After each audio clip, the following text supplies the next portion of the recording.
The Battle Companions are Off Limits, written by Wyrdsmith.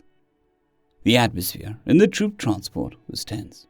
In 3 short standard hours, they would hit planetside to shore up the Alliance's terrestrial defense to maintain the planetary launches necessary to keep the supply chains going.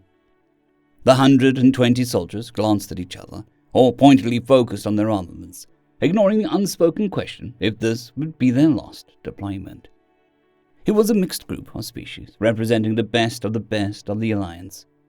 There were even some humans on board the transport, though they were in a minority compared to the other members present. While the humans didn't excel in any particular area of combat, coming second or third consistently across all metrics meant that they were perfect for situations when the unexpected was the only thing that could be expected.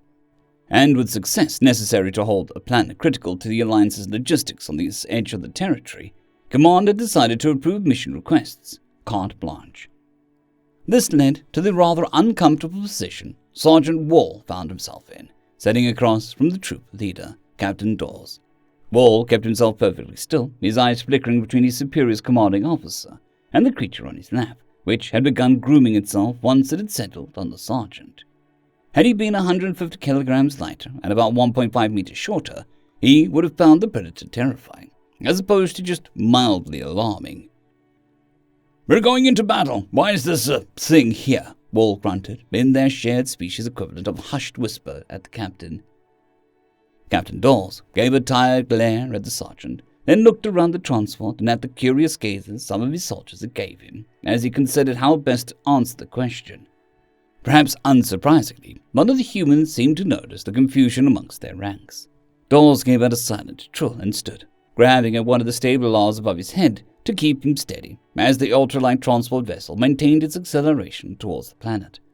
When he spoke, his voice was clear and loud enough to be heard over the engines and the fidgeting of the soldiers on board. "Our mission is to provide relief to the 82nd Division, 111th Regiment. We will disembark and immediately be faced with enemy fire as we help our fellow soldiers dig into the surface and maintain the battle line long enough for our orbitals to realign and begin pushing the Confederacy back. If we do not, and the line collapses, we will lose a strategically significant foothold in this war. Do you understand, soldiers?" At once, a call went up from every soldier present, as they affirmed the orders drilled into them at the briefing. Dawes then turned to the sergeant and gestured gently at the creature on Wall's lap, as he continued, 12 standard years ago, a recon op was sent beyond enemy lines to secure the rhodium refinery.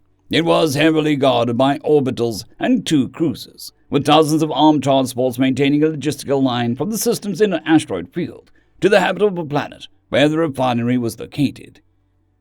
It was a small platoon, only a couple dozen of our finest, drawn from the most elite forces of the Alliance. One member, a human, was selected along with his domesticated canid animal companion, what the humans call a dog. Colonel Wilson Shaw, the human in question, had been serving as a human ranger for 15 years when he was selected by his superiors to join the operation. His one condition is that he be allowed to bring his companion with him. The humans agreed, despite the rest of the Alliance Council's obvious confusion. Wouldn't it just be a liability, they asked. To prove their point, when the recon team hit planetside, they were almost instantly bombarded by orbitals trying to pinpoint their location. Half the team was wounded in the first 10 standard minutes of landing. The dog, whose name was Killshot, was wounded by shrapnel in the first attack. Despite this, the human and his companion dragged the injured across a kilometer of dense terrain to secure a point hidden from orbital bombardment. Killshot was personally responsible for rescuing 3 team members by himself, holding their unconscious bodies by their harness until Colonel Shaw could get them stabilized. At this point, the team was in the dark. They had no communications, no backup, and were, at the time, assumed lost. At this point, the story turns apocryphal, but personally knowing one of the soldiers who survived, I choose to believe their story. Shaw abandoned his rations, loaded up on ammo from those who weren't able to assist, and called his companion over to him. He turned to the rest of his platoon and pulled out a map of the terrain leading to the refinery. Shaw and Killshot would advance around to the rear of the refinery, infiltrating and disabling the terrestrial defenses, of which there were a few. Once they were rendered inoperable, the rest of the platoon would advance quickly and loudly to take over the refinery and commandeer its aerial defenses. The platoon was shocked by the declaration, but with no other option, they decided it was the best plan they had. And so the platoon waited while Shaw and Killshot took off. It took them days to traverse the landscape of large rocky outcroppings and densely cluttered trees. But just as the platoon was planning to make a quiet run for the corner of the refinery nearest to them, the terrestrial defenses started turning off one by one. They sprinted the distance between their location and the refinery in a matter of hours that echoed of weeks with each pounding breath. When they arrived, they discovered Colonel Shaw in the control room with Killshot in the refinery's cafeteria, watching guard over the compound's population of scientists, engineers, laborers, and what soldiers were on hand for security. According to my unnamed friend, Killshot had 6 confirmed kills in that mission, or at least there were 6 dead Confederate soldiers that had no evidence of ballistic or lasfire wounds. The Alliance, in recognition of Shaw and Killshot's achievement, granted Killshot the rank of sergeant to match his humans' military rank. In less than 2 years, humans were deployed squadrons to the Alliance war effort with animal companions almost regularly. But that's not why I shared this story. I shared the story to provide background for the 61st Division, 103rd Regiment, 213th Battalion, the Immortal Doves. The battalion was mostly human and was considered a logistics and communications battalion. They were never put on the front lines, only ever placed just behind them, to ferry communications and assist in coordinating resupplies with those being hammered by Confederate forces. And they were good at it. Even when signals were jammed and entangled communication was impossible, they managed to convey orders and get supplies to where they were needed most. This is largely thanks to Sergeant Harper, the Immortal Dove's companion and mascot, what the humans call a messenger pigeon. Sergeant Harper could fly nearly 100 kilometers an hour and was trained enough to identify multiple message drop points based entirely on what food it was given. So even when the Confederates forced the combat point to go dark, completely wiping out all energy production and maintaining constant digital warfare, the Immortal Doves were still sending and receiving orders, directing supply chains, and keeping our soldiers alive. But the Confederacy is not stupid. They quickly identified the single non-terrestrial avian and spent quite a bit of time and ordnance to take it down. Sergeant Harper was shot down while delivering his final message, but that's not the end of the story. The Immortal Doves took the attack personally and formally requested to join the front lines. Unable to deny their request during a desperate attack by the Confederacy, the Alliance sent them forward. The humans fought with such ferocity that the Confederacy was slowly pushed back. Imagine a logistics unit outperforming battle-tested frontline soldiers.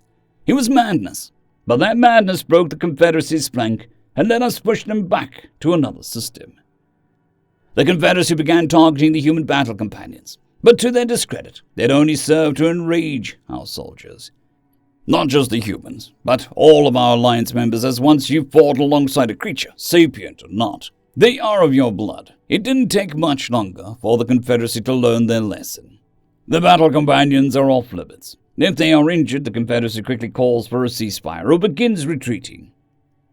For all of this, the war with the Confederacy has, for all that war can be, become more humane. Collateral damage is considered with greater respect, and engagements have become more about tactical positioning rather than outright bloodshed. And that is why, Sergeant Wall, Master Sergeant Duchess is on board this transport, and why, after 16 successful mission deployments, she outranks you. Wall lowered his posture in deference to the Colonel and looked down at the orange tabby cat, who returned his gaze with a single eye. "Sir, yes, sir," was all she said. The humans on board gave a single, short collective roar for their commanding officer. End of story. Story number 2. Translation Errors, written by Useful Gap 2152. Universal translators are a myth and a curse. One of the unfortunate realities of working in the galactic administration sphere is how annoying language barriers can be when dealing with younger species. The problems with our normal methods become incredibly obvious when dealing with the so-called Imperial Humanite Confederacy. The first issue arose when the 6th Row began their work on developing a translation aids. The sixth row, or a silicon-based life form, I'm told resembles a Terran organism known as a mollusk. I have no idea what that is, but it's much easier to say than Sirix's row.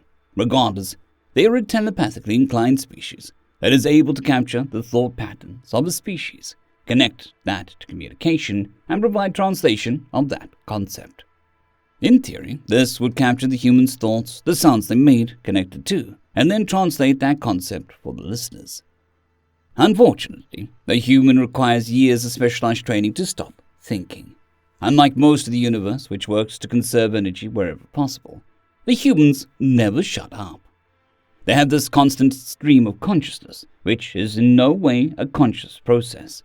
Even while sedated, the humans continue to think, usually in the form of odd hallucinations. Naturally, it took 6 cycles before the mollusks just gave up and turned the task over to the computers. The Galactic Council does not have access to true AI for a multitude of very good reasons, mostly how difficult it is to create. But we do have a decent algorithms. The humans were a younger race without important resources from a small, unimportant corner of the galaxy. So they were given a low priority for the process, and everyone went about their business. After 40 cycles, the humans had been labeled as troublesome. They wouldn't stick to border agreements, broke trade deals, missed meetings, and constantly either misfiled their paperwork, or just didn't even seem to fill it out at all. After 60 cycles, humans stayed in their backwater coma and rarely ventured out as more than mercenaries. This is what finally revealed the truth. While discussing the Imperial Humanite Confederacy in a tavern, the human in question seemed confused and offended by the jokes. Soldiers being soldiers, jokes and insults flowed freely as the liquor until finally one of the men noticed something he found hilarious. The human language translation pack would repeat phrases, but the human was making a bunch of different noises. Was the human so drunk they couldn't speak anymore? No. It turns out the software was working from flawed data, and some personnel in the sphere got lazy. There was no Imperial Humanite Confederacy at all. There was the Imperium of Terra and the Confederacy of Human States. The Imperium was a group of traditionalists based from the cradle world of Terra. The Confederacy was a group of united colonies that split off prior to encountering the Galactic Union. 2 separate nations that didn't even occupy same planets but shared a sector. Naturally, this news spread like wildfire and was quickly confirmed. We were shocked and appalled to learn how wrong about the humans we were.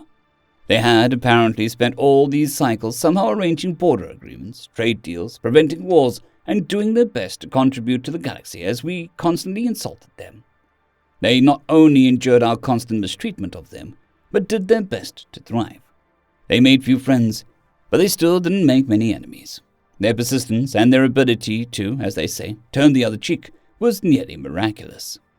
Needless to say, they quickly had their reputation reversed, and the translation office mandates at least 1 human per shift, so hopefully there will never be another Imperial Humanite Confederacy. End of story. I'd greatly like to thank our Tier 5 channel members, Caspar Arnholtz, John Creighton, Manatharia, 050, Dragzoon WRE, and Elijah Silvercross. Thank you very much.